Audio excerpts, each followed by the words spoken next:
মনামি রান্নার খুঁটিনাটিতে তোমাদের ওয়েলকাম। সবাই কেমন আছো?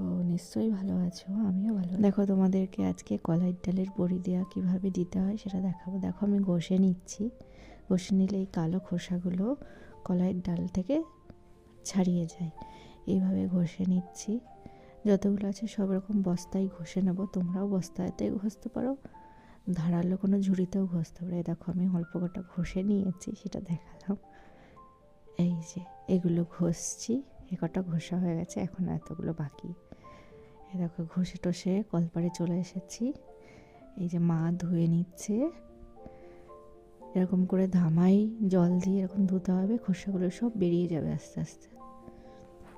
দেখো কিভাবে কালো কালো খোসাগুলো ফেলে জল দিয়ে নিল। এবারে এই দেখো,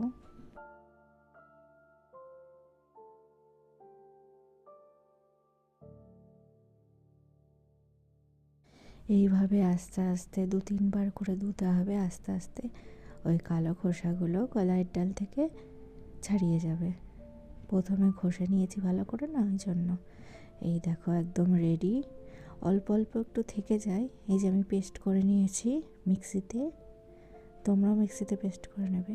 বড়ির মধ্যে চাল কুমড়ো দেবো। চাল কুমড়োটাকেও কেটে মিক্সি করে নিয়ে ভালো করে ধুয়ে নিয়েছি, ধুয়ে অল্প শুকিয়ে নিয়েছি। এই যে এবার বড়ি দেওয়া স্টার্ট। এর মধ্যে চাল কুমড়ো মেশানো হয়ে গেছে। এবার এটাকে ফেনিয়ে হালকা করতে হবে।